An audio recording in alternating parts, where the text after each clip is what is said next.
What's that sound? It's for amusement only, the EM and Bingo Pinball Podcast.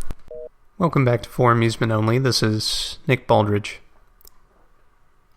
My guest this evening is Mr. Bingo, Jeffrey Lawton.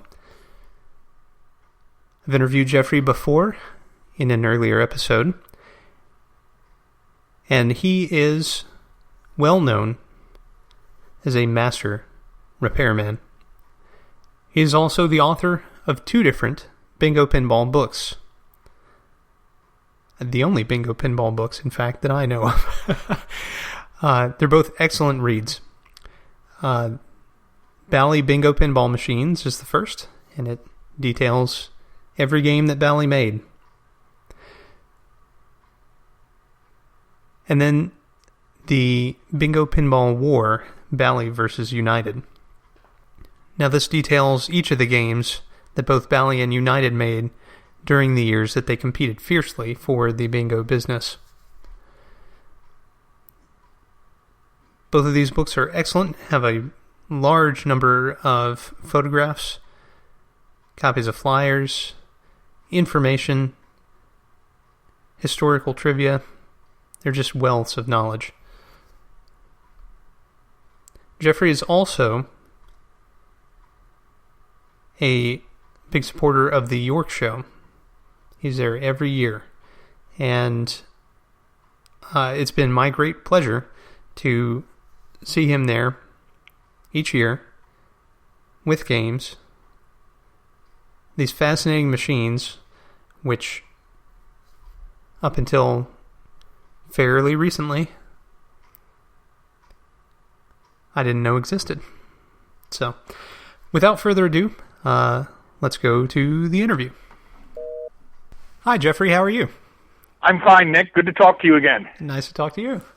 How have things been going? All in all, things have been going real well. I'm back to doing a little bit of work again. My back is not going to be an issue. I still can't bring any games to York, but I figure next year everything will be back to normal as it should be. Excellent. And but you'll be at York this year, correct? Absolutely. And I've got a case of books for you that we will autograph so that you can use them for your plans. Excellent. So, Jeffrey, I wanted to talk today and not only kind of reintroduce you to the listening public here, but also to just see if I could get some stories and recollections on your time working for an operator on the bingos, and kind of your memories and interest in the York Show specifically. All right. Let me digress for a second. Sure. As you may or may not know, the Game Room magazine is being published again. Yes. And I did receive a copy, and I did read through it, and I enjoyed what I saw. The concern for me, as an older pinballer, is that everything that they're describing in the magazine is frightfully modern. And I was going to ask you about that, if you were still on the docket to contribute or anything of that nature. Well, it's disheartening to me because I wrote to the editor and I told them that I was a provider of articles to both Tim Ferranti and Kevin Steele. And in the magazine, they show a picture of one of the original magazine covers that shows a picture of a bowling machine. And on the picture of that bowling machine, just to the right of it, it says Lawton's Crazed Bowler Hijinks. And that issue was my debut article for Game Room magazine.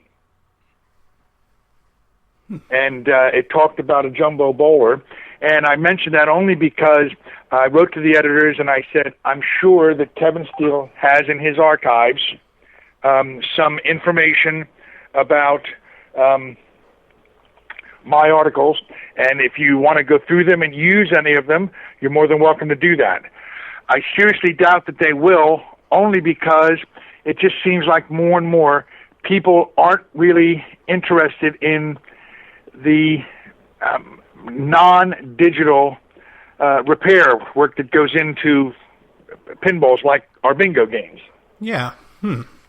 So I kind of hope that they use some of the stuff that I have there, because I know Kevin had probably 7 or 8 articles that I had sent to him in hopes of being published, and unfortunately he let the magazine go before that was able to happen.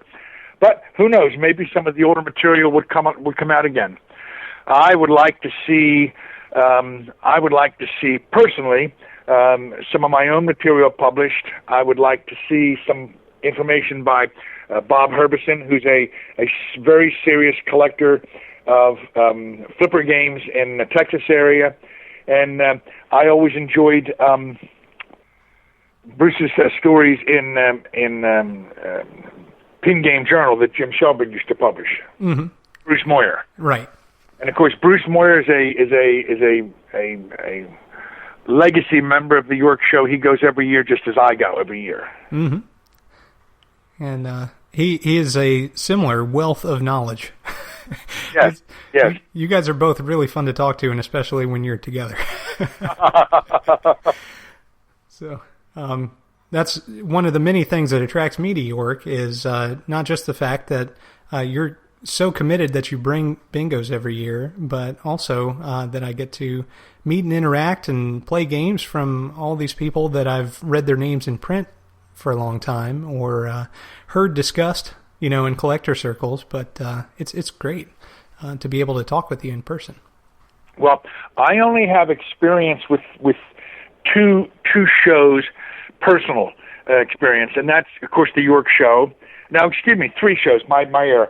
I have experience with the York Show, the Allentown Show, which is a very big show, mm-hmm. and the Pinball Expo that Rob Burke and Mike Pasek run in Chicago.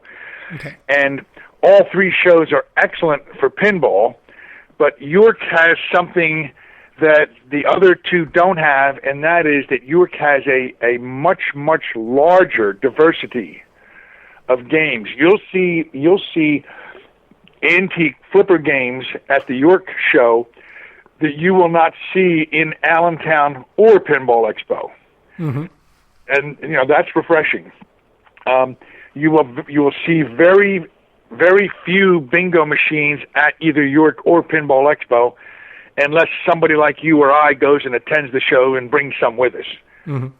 And that's kind of sad, because this year I'm thrilled, even though I can't bring a game personally, I'm thrilled that there will be so many others bringing games, and it seems like all the effort and all the work that everybody who loves bingos has done to get the York Show to get really taking off as far as having more than one bingo provider, it's finally paid off. I'm glad of that. Me too. I'm really excited for this year. So we will see. And next year, we'll see if we can keep it going. But eyes are on this year so far. Yes. So how did you get involved with York? What was your first time going, and how did that get you drawn there? When I published my book in 1999, Jim Shelburne, who was the author and publisher of Pin Game Journal, invited me to attend and to occupy his booth and sell my books out of his booth rather than me having to go to the expense of having my own booth, which I really appreciated. Mm-hmm.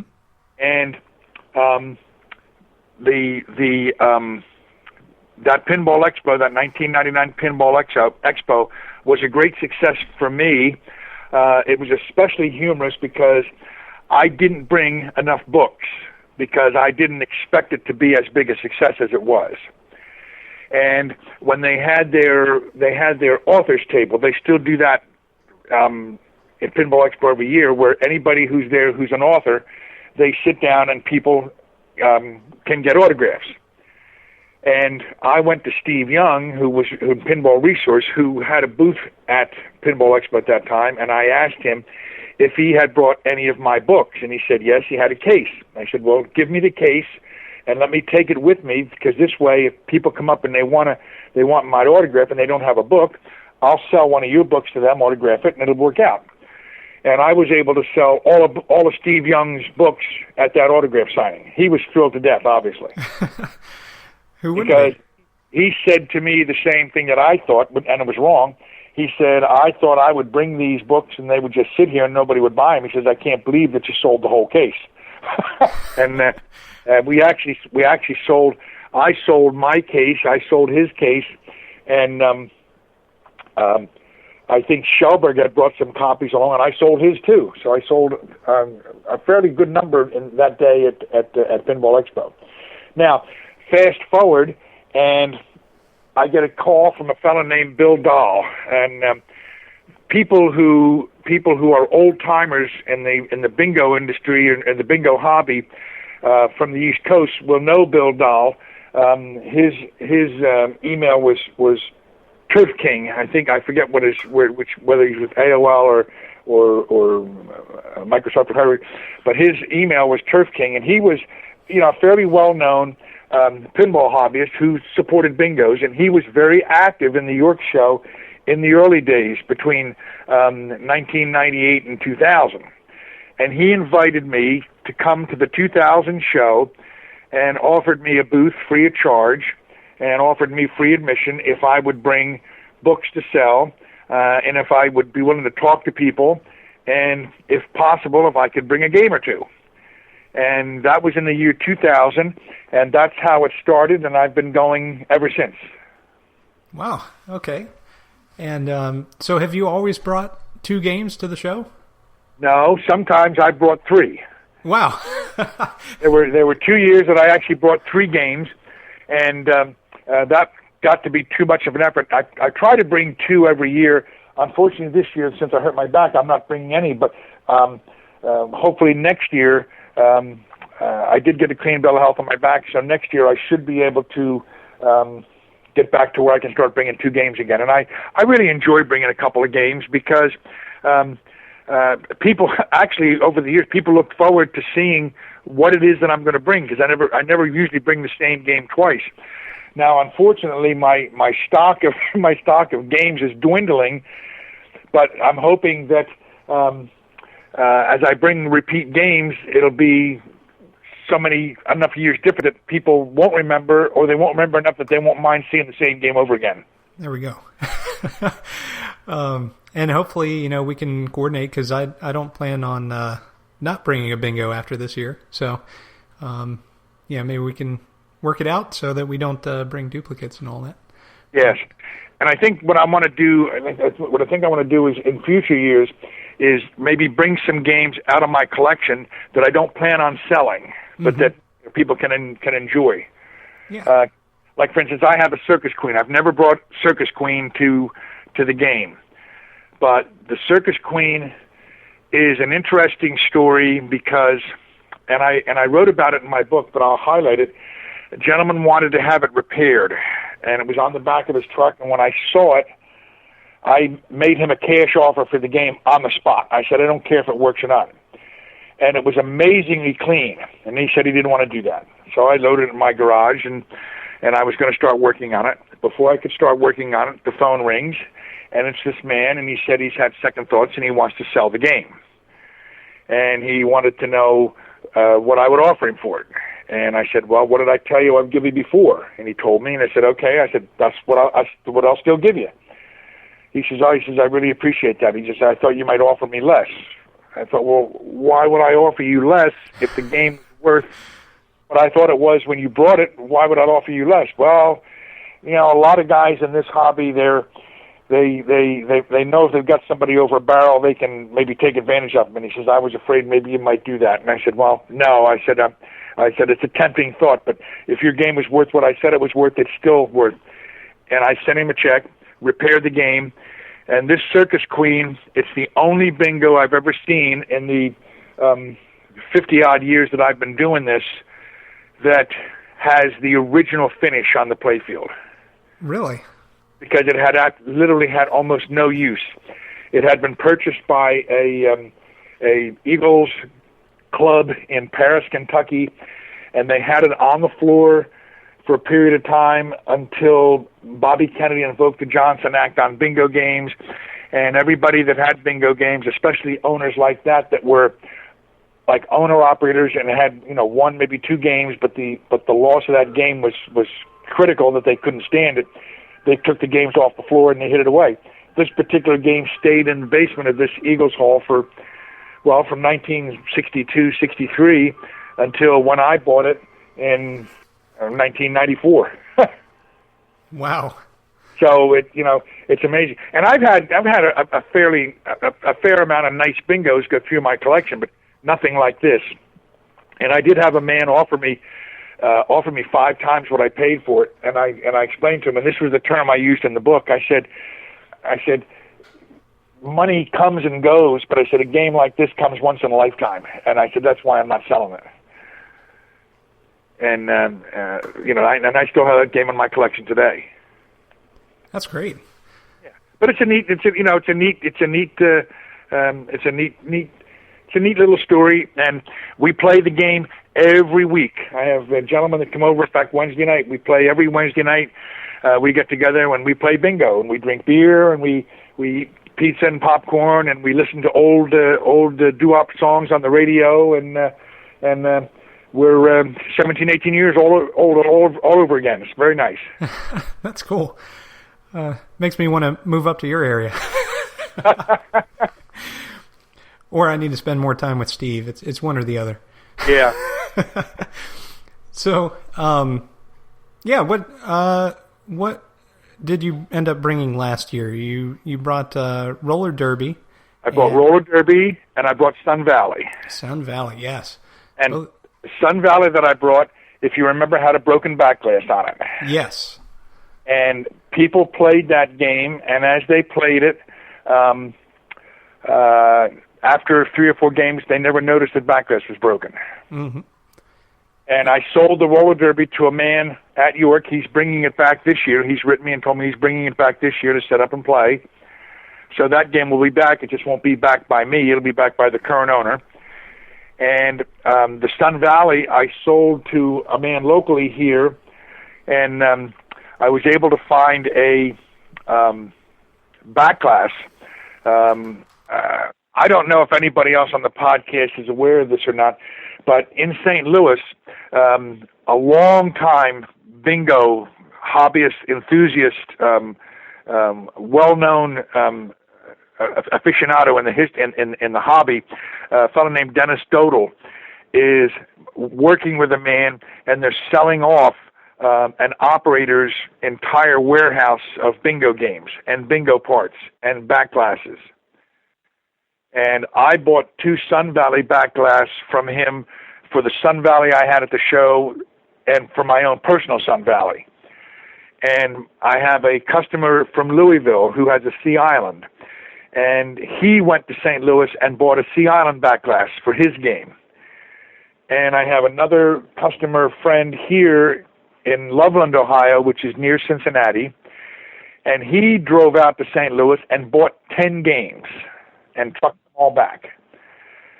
So I know Dennis, and the fellow he's working with is a fellow named Bingo Bob in St. Louis, and they're advertising a small number of games on eBay to see how they're going, but they're selling games that are reasonably priced. The term they used is that they are well operated, and that's true. They've got reinforced corners, reinforced metal corners on all the games. Most of them are still the original paint on the body, and most of them have really nice back glass. But even if a back glass on a particular game is shaky, they have a huge cache of back glass available. For purchase. So this is something that's good to know, and if people on podcasts don't know how to reach Dennis or don't know how to reach Bingo Bob, they can either contact you or they can contact me directly, and I'll certainly put them in touch with them. But I bought 8 8 of the 18 hertz motors that drives the control unit and the mixer unit in the bingo games, and they were very reasonably priced. I bought one myself for this gay time that I'm bringing. Right, and I mean, they'll bend over backwards to work with you, and they're just great guys. I agree. Yep. They've been nothing but pleasant to deal with, and that's putting it mildly. They're very, very nice. Yes. So yeah, I'm also bringing that nightclub, and I got the glass from them as well, but unfortunately it broke in shipment.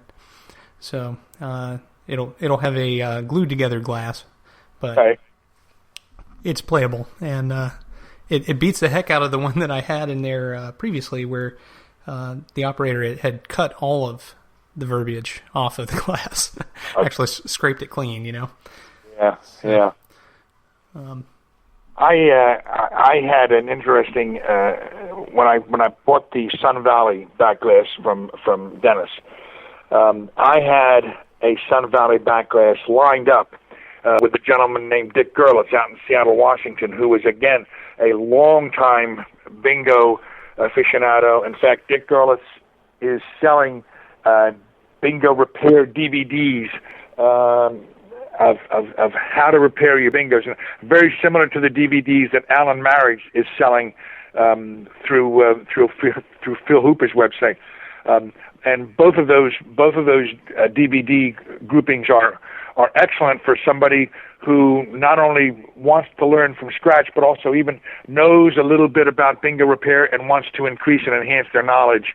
They're both good. They're both good products.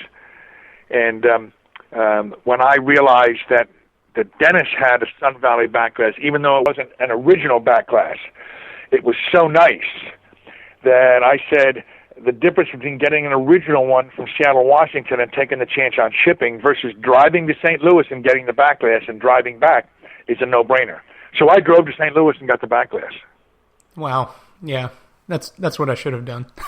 Well, you live and learn. Yeah. I'm fortunate. I've had back glass come to me over my years, and the only time I had trouble, many of the people on the podcast may remember. There was a fellow in Kansas City. His name was Bob Nelson. I think he's passed away, but I could be wrong about that. He worked with a man named Neil Jameson, and I needed a nice glass for Carnival Queen. And Bob Nelson sent me a back glass for a Carnival Queen. And when it showed up, it was in pieces. He'd shipped it in cardboard. Oh. And I called him up and I said, I want my money back. I said, the back glass it's in pieces. I'm not even going to open it. I'm sending it back to you. He said, and I said, I want my money back. He says, well, I don't want you to give me your money back. I said, I got another back glass here, and I'll give you that one for nothing. I'll send it for nothing, and I will send it in a wooden crate. The only thing I ask is you just send me my wooden crate back, which of course I did. The second one came through fine, and I didn't have a problem. Now, what I'm leading up to is people have told me horror stories about shipping back glass, especially via UPS. And I'm not saying that UPS is a bad shipper, but it seems like they have a disproportionate number of back glasses that get broken in their care. And what I did for the longest time, when I would have somebody who wanted to buy a back glass, I had one of these rapid postal places. Everybody's got them. I would take the back glass to Rapid Postal, just as a piece of glass. I'd set it on the counter, and I'd say, I need this to get to this location. Tell me how much it's going to cost me to pack it. I want to insure it for this much money, and I don't want to know nothing, just I want to make sure it gets there. I never had a back glass broken that way, and I think I never had one broken for two reasons. I would always insure the back glass for twice what the customer had paid me for it. That way, I didn't lose anything, and the customer didn't lose anything. Second, if it did get broken in shipment, we had to put an insurance claim in. There was no way Rapid Postal could say that I didn't wrap it right because they wrapped it and I paid extra for it. Mm-hmm. And that worked out very well. Now, most recently, when I sent a back glass, I worked with Butch Glotta in Pottsville, Pennsylvania. He sent me the back glass that was on the Sun Valley in the show, and he said the same thing. He says, I'm going to send it to you in a wooden crate, and I'm going to send it to you United States Post Office, United States Postal Service. And I said, well, that seems strange. It's going to be kind of expensive, isn't it? He says, not really, because he says they take care of it. He says they treat it like kid gloves. And he's right. When that back glass came in, I had to go to the post office here in Mount Washington, which is a suburb of the town I live in. And I went in, I gave them the slip for it, and they said, oh, yeah. They said, that's that big crate in the corner. We've been kind of, it says it's glass and it's project. We've been kind of keeping that out of the way. And I thought, this is good to know. So people ask me, I've been telling them, if you're going to ship your glass, even if it costs $10 or $12 more to ship it, send it USPS, and they'll make sure it gets there and it won't be damaged. Yeah. And there was nothing, of course, that Dennis did incorrectly in shipping this glass. It was in a crate. It was beautifully packed. Yeah. It happened to break. So that happens. Yeah. So I just wanted to put that out there because there's no knock against Dennis. He's a fantastic guy. So, yeah. What do you think you might end up bringing next year if the mood strikes you? Do you think that Circus Queen might make the trip? I think I would like very much to try to bring the Circus Queen, and I think I would probably bring my surf club. I had brought the surf club once before, but a long time ago. And I don't know that many people will remember the surf club. I probably had the surf club there 2000, somewhere between either 2005 to 2007, somewhere in that period. And the surf club is a much older game, but it's got some very unique features. It's got what's called hold. Now, anybody who knows the older bingos, well, actually, even the new, the four machines that I know of that have hold are Ice. I think it's either Ice Frolics or Ice Capades. I'm going to say Ice Frolics, Palm Springs, Surf Club, and Tahiti. The 20-hole bingo has a hold feature. Right. Those are the four that have hold features, to my knowledge.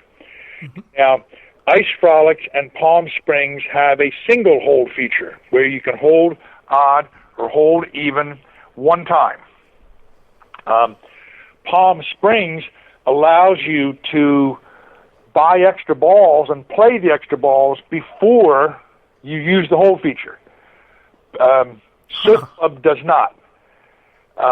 Tahiti, you must choose and use the hold feature before you shoot the fourth ball, regardless of where your time tree is for your ABC moving lines. Okay. So each one's a little bit different. But Surf Club offers two holds. In other words, after you shoot the fifth ball, you select what you want to, and you drop the balls. If you have double hold, you can do it a second time. That's one of the most unique hold features I've ever seen on a bingo game. Yeah, that's pretty incredible. And I find when I'm playing that game, once I get the hold feature, I don't need to get anything else. Yeah. Because if I can drop the odd and even numbered balls, I've usually got a pretty good chance to make a winner. And the nice thing about Surf Club is the numbers are set up in such a way that many 3-in lines are all even or all odd, which is a big benefit. Yeah. So, yeah, having multiple chances to hit the numbers you need is always a good thing. Always a good thing. How does that mechanism work exactly? Are there multiple shutter boards? Yes, there are multiple. It's not like there are multiple shutter boards, but the shutter has 3 motors on it. And the shutter motor, if you operate the left key, the left shutter motor goes and it slides the board back to the left, which holds, like if this is the odd, it'll hold all the even numbers in place, but all the odd holes are now open.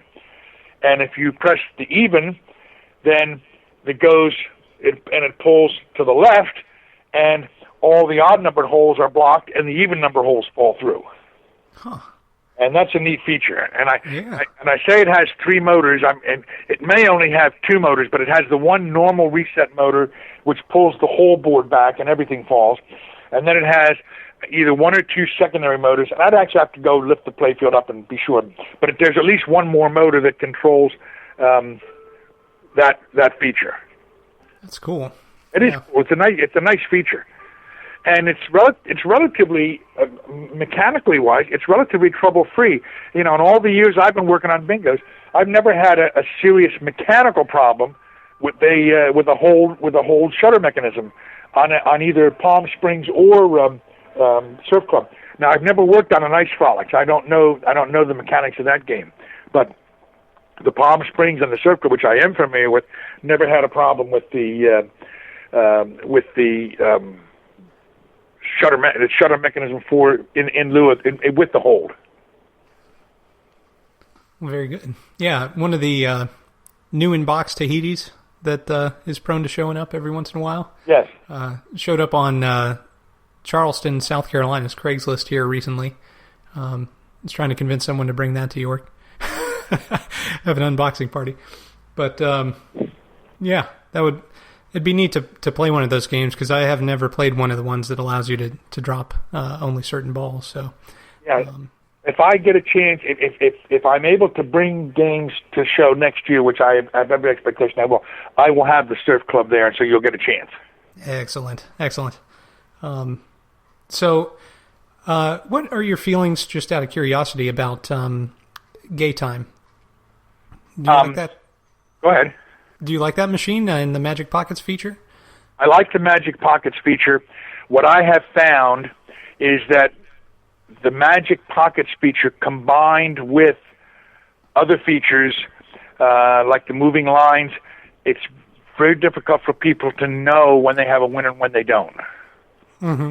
Now, to Bally's credit, both Gay Time and Gaiety, which are the 2 games with Magic Pockets, they made a point of making sure that the 7 numbers, 1 through 7, are displayed in blue on the moving lines. Right. Whereas the other numbers are normal, I guess, black on white.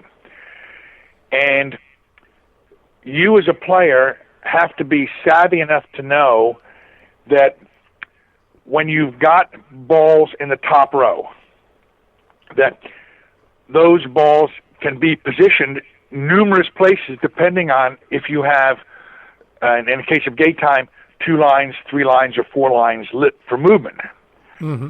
So it's awful easy to miss winners if you're not taking your time to see what you've got. The other thing that's really neat about the Magic Pockets feature, and you talked about this on your video, is that you can move the balls. Like, say you have a number. Let's say you have a number in 1, you have a number in 2, and you have a number in 5. Okay, if you push the numbers towards the right, now you'll have a number balls in 2, 3, and 6. Right. But let's say, for instance, that what you really want is you want something in 4 and 6, but you don't care where the third ball is. So what you can do is you go back and you go back on the left. Now you go back to 1, 2, and 5, and you push it on the left one more time. Now the ball that's in 2 will try to go into 1. 1 won't move, but there's already a ball in 1, so the ball that's in 2 falls out, is now in play, leaving 2 in the Magic Pockets. So now you've got a ball in 1, and you've got a ball in 4. But what you want is, you want a ball in 2 and 4. So you push it to the left one more time. Now you have a ball in 1 and 3. Then you push it to the right, you put it in 2 and 4, and you've got your winner, depending on what's in your center line. And it was very difficult for people to understand that. The fact that you could position the balls any way you wanted to. Now, if you have 3 balls, 1, 2, 3, well, you're stuck. There's nothing you can do. Yeah. But if you have any gap, you can decrease the gap until you have all the balls in the top row touching. Right. But once you've decreased it, you can't increase it again. That's correct. You can't increase it. Yeah. And I can see how conceptualizing those wins would be difficult. It requires some thought for sure. Yes. Especially because you can only move those balls at one time. Yes. So you got to kind of make your plan and stick with it. But just interested to hear your thoughts on that. But I like gay time.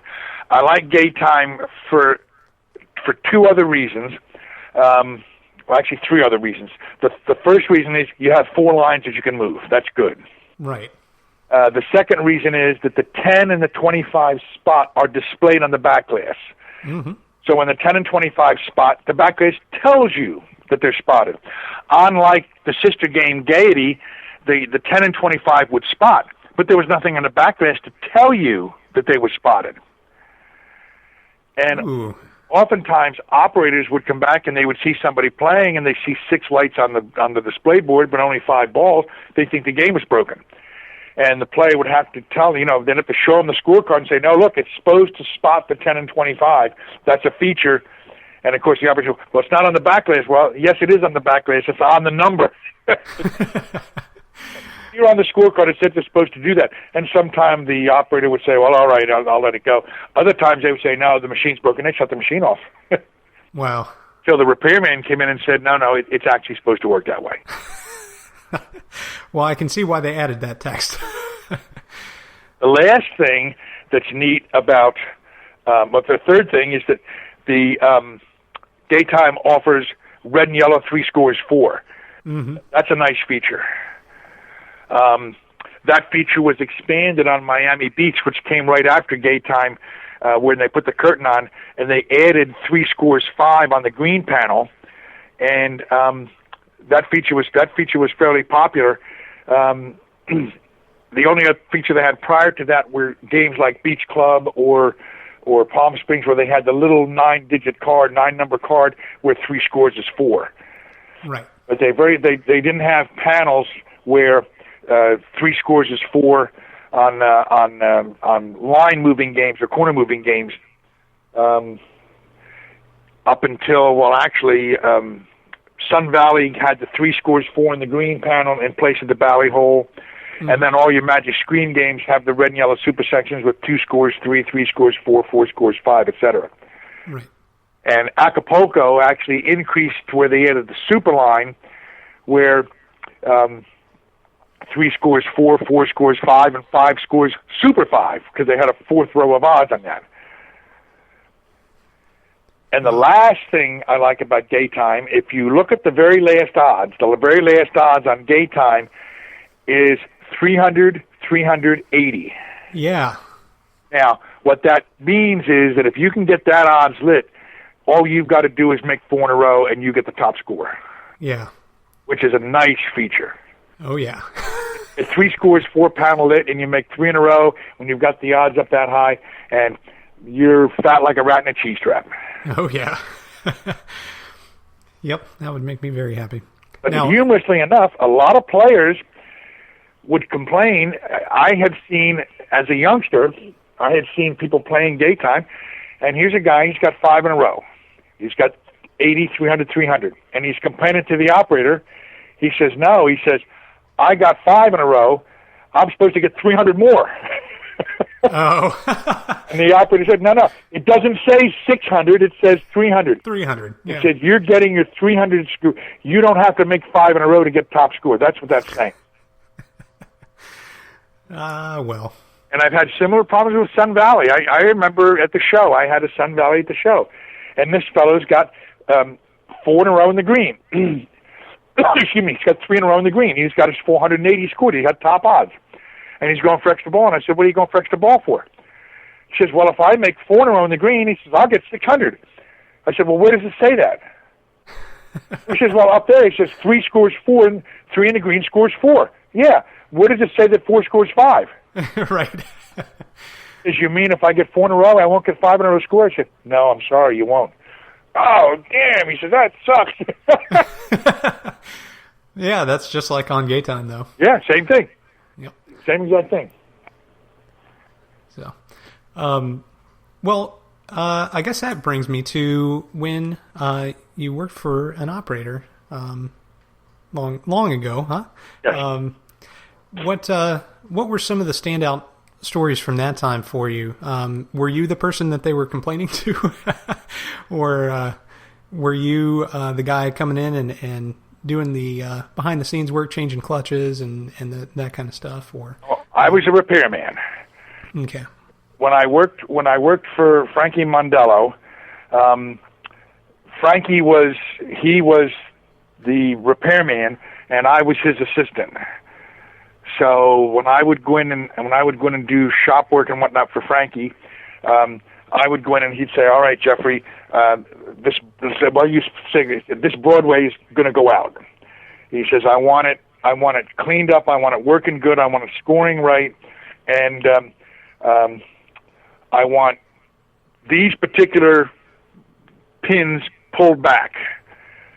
And I'd say, "Well, what do you mean?" He says, "Those particular pins make the game tighter. It won't be quite so liberal in given features." I said, "Okay, I understand." And so I would do that. That was a lot of the kind of work I did for Frankie. Now, when Frankie and I would go out on location, I stayed in the background, and the operator would tell Frankie what was wrong with the game, and then he would say to me, he'd say, "All right," he says, "they're telling us that this game is doing this, and that. Pull the game out, open the back door, check these 3 or 4 things. I'm going to go have a cup of coffee, and if you can get the game back working, fine. If not, then come and get me, and I'll help you." And that was my work with Frankie. So it gave me a chance to learn a lot of neat stuff. Now, when I worked for pearl vending when I was going to school. The problem I had with pearl vending, I was in training up until I graduated high school and I started college. And after I finished my year of training, then they would allow me to go out on my own service calls. So I remember going to the Casino Restaurant on Hamilton Avenue in Trenton, New Jersey, and they had a Golden Gate in there. Mm-hmm. The Golden Gate the screen had jumped the track, so it wouldn't turn. Well, there was a particular man in pearl vending who was the bingo guru. So I walk in, and I'm here for pearl vending. I'm here to look at your machine. He says, "Where's Andy?" The fellow's name was Andy. He says, "Where's Andy?" I said, "Well, he's not here." He says, "I'm covering this. I'm going to look at your game." No. He says, "I want Andy here." So I said, "All right, look." I said, "Let me go call the office, see if we can get a hold of Andy, because I don't know where he is. He's not in the office, and he'll talk to you. But in the meantime, can I at least pull it out and take a look at it?" Mm-hmm. He said, "Fine, you can do that." So I pulled it out and take a look at it. Well, it's an easy problem. The spring had come off on the magic screen unit. There's a chain, and on the chain there's what I call a star gear, and that star gear is a tension gear. And the spring had broken on the star gear, and the star gear was floating free, and the chain was not allowing the screen to move. So I basically took the spring, I cut enough off, I made a new loop, and I basically repaired it, put it back on, and guy came back, and I said, "See, I've got the screen working for you." He said, "Well, what did you do?" And I showed him what I did. He said, "Okay." He said, "That's okay, but I'm not going to be happy until Andy comes and looks at this machine." You know that I think this was on a Saturday, but he said the following Monday, Andy had to go over and look at this machine and say, "Yes, Jeffrey did a good job." Well, reputation is everything, right? This guy was the guru, and it was the same way. Like I would go in and I would shop games, and I remember it was funny talking about Circus Queen, that we had a Circus Queen that was getting ready to go out to Bordentown, New Jersey, and so I went in the back. And I'm cleaning the contacts, cleaning the units, making sure they're working real good. So I'm inspecting the relays. Well, I noticed on mixer number 2 relay, there was a switch that was gapped open, so it could never close. So that's not right. So I gapped it back the way it's supposed to work. Uh-oh. I had no idea what that switch was. And it came time for me to go deliver the game with another technician, and we set the game up. And I had to back up and plug it in, and I looked at mixer number 2 relay, and that same switch was gapped open again, which means that somebody had gone in behind me to see if I had done all the things I was supposed to do. Right. So this time I left it alone, closed the door, and when I went back, I went to find Andy. And I said, not for nothing, but I finished that Circus Queen. Did you go back in and check my work? He says, oh, yeah. He says, I always check everybody's work on bingos because, he says, not everybody is as conscientious as you are, and not everybody knows as much as I do. So he says, I can check. Well, I said, what's the deal on mixer number 2 relay? He says, you caught that. Says, that switch on mixer number 2 relay stops the 2 in the blue from ever operating. Uh-huh. I learned something. Yeah. But that was interesting. But I worked for Pearl Vending for year and a half. I worked for Frankie Mondello for 2 years. And then I started with AT&T after that. And then from that time on, I didn't really work on any bingos except my own collection. But I was able to learn quite a bit of things about bingo games in that short period of time. I wrote in my book about the time when Frankie wanted me to go to the Trent restaurant and loosen the machines up. And I said, don't you mean tighten them up? Because in my past, they'd always been shutting things off. He says, you go ask Alex why he wants the machines loosened up, and he'll explain it to you. And I did that. And Alex said, well, he says, Jeffrey, he says, this is a Thursday, and when these guys come in here before work, what I want them to do is I want them to beat these machines. I want them to win. And they'll go to work and they'll say, oh, I was in Trent Restaurant and I hit this much on this machine or I hit this much on that machine. And he says, Friday, Saturday, Sunday, Monday, those games will play. He says, I'll make back anywhere from 6 to 10 times what I pay out. Wow. And I thought to myself, I understand. That's pretty great. See, that was one of the few locations where they allowed the reflex to run properly. Really? They didn't have an extra stop bolt or whatever? Well, no. What they did, they didn't have it stopped, so it would only go so far. Most places, they had the reflex completely off. They had it set at the maximum tight, and they had it off because they didn't want the people to win. But operators who had serious clientele and who really wanted to make money with their machines, not only did they allow the free play, the reflex to free run like it's supposed to, they also had the extra odds feature engaged and working. Now, a lot of people say, well, why would they want the extra odds feature working? And the answer is real clear. Let's say you're a bingo guy and you're playing for money, and you're down, let's say it's 1963, and you're down $15, $18, and you're thinking about, it's time to go home. And you start your next game, so you get 4/16.75, and then you go on your blue button and you get 8/24.96, but the red keeps on going and goes to 16, goes to 32, goes to 64 on one push. And the guy says, whoa! He sends the boy up to the counter, go get me another roll of nickels. This is getting interesting. And they would proceed to play. Now, the humor of that is, and anybody who knows bingos knows this to be a fact, the odds get to a certain point, and it's very difficult to get the features. And, of course, the features light up real quickly. It's very difficult to get the odds up to even get them up to 32, 96, 200, and any chance of getting beyond that's almost impossible. But real operators, they always had active extra odds units and active free running reflexes. So the machine was working as it was supposed to then. It was working as it was supposed to, and the player had an even chance. Right. Because even a good player is gonna beat a bingo game about 60% of the time, and that's a good player. Right. What your bread and butter is the player who comes in, drops $1 on a machine, hits $5, and says, wow, I'm all set. And the next time he comes in, he buys $5 worth of nickels and doesn't hit anything, and he buys $5 more worth of nickels, and he hits $6, and he figures he's a winner. But he doesn't realize he spent $10 to win 6. Well, yeah. But he's a winner, so that's all that matters. Oh, there you go. So in Las Vegas, I don't know if any of your podcast listeners are familiar, but when bingo games were in Las Vegas, they were hopper controlled. Now, many people have hopper bingo games, but in Las Vegas, your reflex was cammed even. In other words, your non-hopper games, your reflex will step a half a credit back every time it loosens for every credit that it's been tightened. Right. Now on Vegas, every game, if it tightens one game, you put a nickel in it, loosens one game. It's legit. It's 1-for-1 either way. I discovered that. I had a roller derby that came out of Reno, Nevada, which I sold to a gentleman in Atlanta years ago.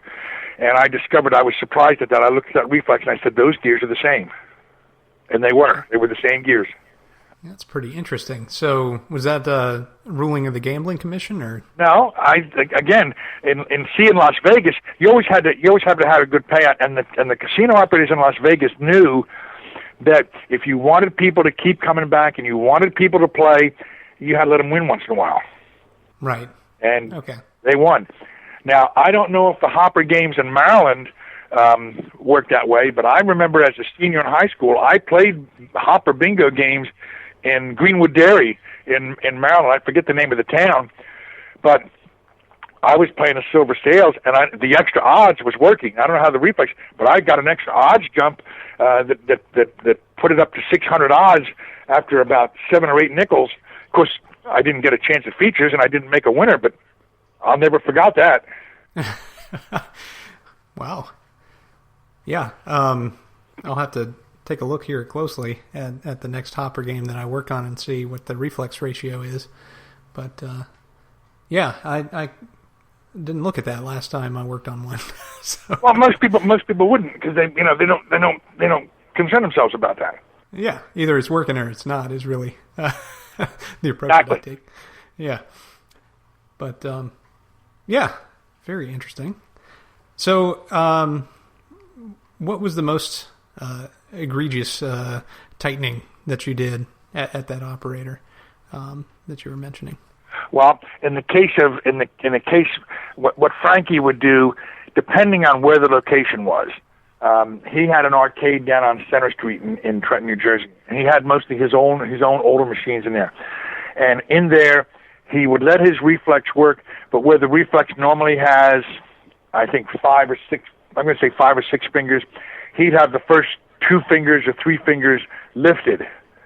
Oh. So the game would loosen up, but the fingers were never touching. So it wasn't until the back 3 fingers got to where they were hitting something, and very often the reflex through the natural gearing of the unit would stop before it got to the loosest point. Whoa. And that was the worst thing that he ever did. Fortunately, he never had me cut wires on the spotting disc or cut wires on the mixers, but I have seen cases where in games I've serviced where operators had gone in, and you can see where they actually on the back of the spotting disc where they would have like wire loops. You could see where the wire loops were actually lifted and unsoldered. Mm-hmm. Yeah, I believe it. Luckily, I haven't worked on one that's had that happen either, but yeah. Now, the other thing that was a problem, and this was not an operator problem, but over the years, because of cold solder joints, your mixers tend to go open. A classic example is Mixer 3. Now, if people know about Mixer 3, what Mixer 3 does is on a multicolor game, Mixer 3 determines which color is going to advance if the spotting just stops on the right circuit. Mm-hmm. Now, one of the things when I shop a game out, one of the things that I test is I test every position on Mixer number 3, and I make sure that every position does something. And I'd hate to tell you how many games I've worked on where out of the 24 positions on Mixer number 3, as many as 6 of them will be open. Oh, really? They're open not because any operator did something, but because the wire loops have just simply gone cold and they've come off the back of the rivets. Yeah, that is frightening. Well, and it's bad because unless you have to reclutch a game, you never take those mixers off. Right. Now, a lot of people when they shop games out, they'll pull that apart and they'll reclutch them when they need reclutching. I don't do that. If those clutches are working good and they're turning the mixers, I leave it alone. Yeah. But that's what I dread is like on the spotting disc. I test every rivet on all 50 positions of the spotting disc to make sure that every spot, the circuits that are supposed to activate, in fact, activate. Mm-hmm. And fortunately, the spotting disc isn't so bad because you've only got to take a small amount of gears off to get to it. The mixers, that's another story. Yeah. Well, yeah, that's food for thought. I resolved a mixer problem myself here recently, but it was due to something completely different. The mixer latch wasn't engaging long enough for the mixers to actually rotate, and so I was not getting any kind of consistent operation out of the machine. Yeah. But figured that out, and it was a switch that was making, but it was not a very good switch. It needs to be replaced. Yeah. And that'll take care of it permanently, but I've got it limping along for now. That's my problem child, my double up. Yeah. And that one will be to the show. I'm sure I'll have to adjust that switch a couple times to make sure it makes... Or maybe I'll bite the bullet and actually buy a switch while I'm there. Who knows? Well, but, I'm bringing I was going to drive the car to the show, but I'm bringing my van to the show, so I'll have parts, so I'll have switches for you when we get there. Ooh, all right. Yeah, I might have to make a few purchases, actually. So, all right. And, Jeffrey, unfortunately, I am running out of time, but before we call it a day here, I wanted to let you know this episode is going to air as my 200th episode. Okay. And as part of that, I just wanted to announce a bit about what we're planning for the York Show, because I haven't discussed in detail some of the plans here. But as Jeffrey mentioned in the beginning of the show here, he's going to be bringing a case of autographed books. And it's going to be a mixture of Bally Bingo Pinball Machines and the Bingo Pinball War. And what we're going to do is have a little contest. And anybody who is able at certain prescribed times to make 4 or 5 in a line and would like one of these books, you can compete against the machine, see if you can do it, and you'll win one. That's a great idea. Yeah, I think that will get some people playing. At least I certainly hope so. And aside from that, of course, you'll get to shake my hand, and I'm sure you'll be able to shake Jeffrey's hand as well. So I look forward to seeing it at the show. I don't know that we have time today, but in future podcasts, one of the things I want to discuss in some detail is problems that Bally inadvertently had caused in their games as they evolved technically through more and more modern games. A classic example is something that you and I worked on with your nightclub, where the picture in the book does not match the equipment in the game. That's one. A second is the circuits in the game do not match the schematic. The schematic is not accurate, and shop manual is not accurate. And the third is the changing of the Magic Screen games when they went from a 40-step timer to an 8-step timer, and the myriad of problems that has caused people over the years. But I don't know if we have time to talk about any of that stuff now, but in future podcasts, I'd like very much to talk about some of those things in detail. Oh, absolutely, yeah. And I hope you don't mind if I ask you on again here. Be happy to. Excellent. Yes, I would love to talk about all of that, and of course, all those have caused me problems, actually. So, in the past or recently, like with the nightclub. Yeah. But, yeah, it's it's interesting. They're a victim of their own success a little bit there. But, yes. Well, Jeffrey, I wanted to thank you very much for coming on, and I wanted to also thank you very much for bringing bingos every year to York. It's been a great highlight of my trips up there, being able to see and play these games, which, previously I had never known existed, and being able to see different ones from different eras and play them and try and win has always been a highlight. And I really appreciate all the work that you've done to make that happen every year. So thank you. I can honestly say it's been a labor of love. This hobby has given me a lifetime of enjoyment, and I still enjoy the thrill of the game. I'm a better repairman than I'm a player, but that doesn't matter. It's still fun. That's all that counts. Yeah, I'm not a very good repairman or player, but I'm working on both. You go. All right, Jeffrey. Well, have a great afternoon, and I look forward to seeing you here in just a couple weeks. Thank you, Nick. I look forward to it, and I look forward to being on with you again.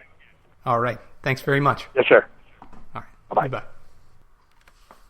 I want to thank my guest, Jeffrey Lawton, for coming on the show and telling us a couple stories about his time working for a couple different operators and his special connection to the York show. Jeffrey, again, is the author of Bally Bingo Pinball Machines and the Bingo Pinball War, Bally versus United. As I mentioned, as part of the Bingo Row at York, try and get 4 or 5 in a line, and you can win an autographed copy of one of those books. Well, that's all for tonight. Thank you for joining me on my 200th episode. My name again is Nick Baldridge. You can reach me at foramusementonlypodcast@gmail.com, or you can call me on the Bingos line. That's 724-BINGOS1, 724-246-4671.